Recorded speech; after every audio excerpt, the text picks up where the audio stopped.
Hi, welcome back to the Z-fari video book. We're going to read the first section of Chapter 6 today. So if you're comfortable, let's begin. Dr. McDougall arrived at the lab the next morning at almost 9 a.m. on the dot. He had arrived within 2 minutes of that time every day from the day he was assigned to the patrol station lab 5 years before. He carried his little brown paper bag filled, as usual, with his ham and cheese sandwich, apple, and 2 cookies. When the elevator took him down to the basement, he walked into the lab, flipped on the lights, opened the roll top, and placed the paper bag on his desk. He walked over to the zombie.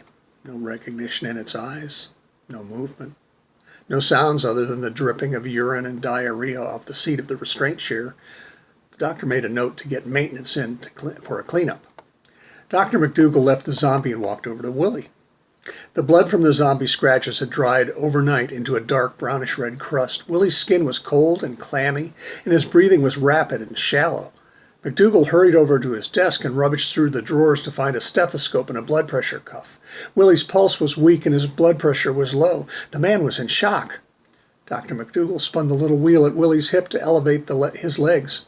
Then he adjusted the back of the chair so that Willie was now lying flat with his feet slightly elevated. The doctor went to a cabinet on the wall and found a blanket, which he tossed over his subject. If Willie died of shock, this would put the entire experimental protocol off schedule. Alice, or Allison, or whatever her name was, came in minutes later. "Good morning," she said. Dr. McDougall glared at her and hissed, "The subject is in shock. Until I am able to gather further data, we will not be sure that the subject is suffering from hypovolemic shock from loss of fluids or septic shock from a bacterial infection.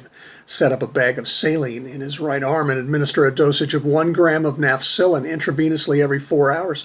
Once you've done that, please clean up Willie's abdomen. We need him cleaned up if today's blood tests and scans are going to be valid." The doctor left her and walked back to his desk. Allison set up the IV, cleaned Willie up, and then took his vital signs, writing them onto the clipboard hanging from the restraint chair behind his head. She rocked to McDougall's desk and told him what she had accomplished. "This will slow down our schedule," Dr. McDougall said angrily. "We will have to make certain that he's healed from phase 2 before we can go on to phase 3. Damn it!" Sergeant Earhart had gotten to work about 5 minutes before Dr. McDougall had arrived at the lab. After reviewing all of the application files over the past couple of days, she had narrowed her search for replacements to 10 trooper candidates. These were people who were not currently troopers. They had submitted their applications to the Border Patrol headquarters in Kansas, Nebraska, Colorado, and Oklahoma. Her job this morning was to contact the applicants, determine whether they were still interested in joining the patrol, making them offers, and then arranging transportation for them to Wichita. The majority were in Kansas, so she began with the 2 in Colorado and Oklahoma. She first called Ricky Jiangxi in Denver. Ricky was originally from San Francisco. He grew up running the streets.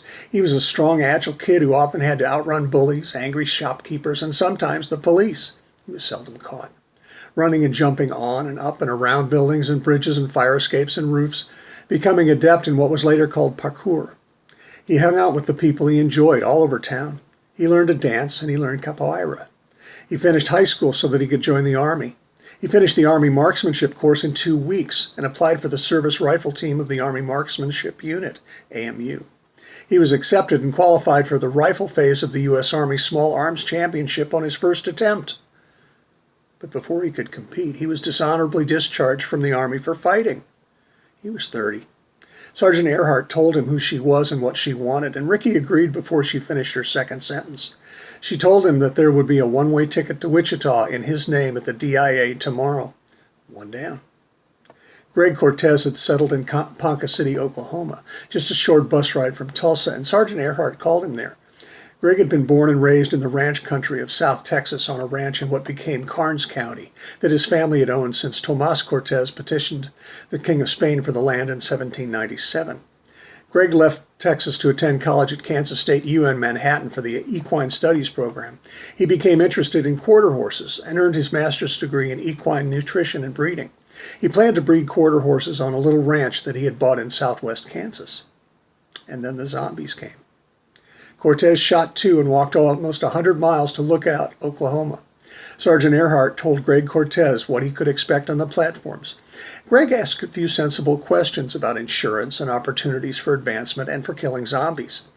Earhart answered him as best she could. Greg told her that he could be on the bus tomorrow. Sergeant Earhart told him that that ticket would be waiting for him at the Greyhound station in Tulsa tomorrow. That made two.